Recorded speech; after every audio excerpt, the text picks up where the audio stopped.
വെള്ളം തൊണ്ടയൊക്കെ പോയി. അൻവിൻ ഇഷ്യൂ. എടാ ഞാൻ പറയട്ടെ, അതോടെ അത് പറയാൻ മറന്നുപോയി. കുറച്ച് ദിവസമായിട്ട് ഇൻസ്റ്റഗ്രാമിൽ അല്ല ഗൈസ് ഫോണൊക്കെ നോക്കി പിടിക്കണേ. ഇൻസ്റ്റഗ്രാമിൽ മിസൈല്, ബോംബ്, ആറ്റം ബോംബ് ഇതൊക്കെയാണ് ഇപ്പോൾ ഇൻസ്റ്റഗ്രാമിൽ കൂടെ വീഴുന്നതെന്നാണ് പുതിയൊരു അറിവ് കിട്ടിയിട്ടുള്ളത്.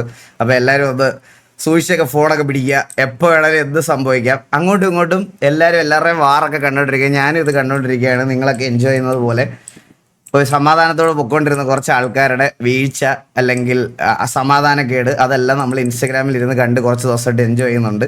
എല്ലാവരും സന്തോഷിക്കുന്നുണ്ട്. പക്ഷെ എൻ്റെ ഇതെനിക്കിപ്പോഴും അറിയാത്തൊരു കാര്യം എന്ന് പറഞ്ഞുകൊണ്ടല്ലോ, ഞാനിപ്പോഴും ആലോചിക്കുന്ന ഒരു കാര്യത്തെ പറ്റിയാണ് ഗൈസ്. അതായത് ഇത്രയും പബ്ലിക്കായിട്ട് അത് വെച്ചാൽ 10 മില്യണോ 11 മില്യൺ പേരെന്തോ ആണ് അൻവിൻ്റെ ആ വീഡിയോ കണ്ടത്. പക്ഷെ ഇതുവരെ ഒരാൾ പോലും എന്നാൽ അൻവിൻ്റെ സ്കാമിൽ ഞാൻ പെട്ടു അല്ലെങ്കിൽ എന്ന് പറഞ്ഞ് ഇതുവരെ വരുന്ന ഒരു വീഡിയോ ഞാൻ കണ്ടില്ല. അങ്ങനെ ഒരു വീഡിയോ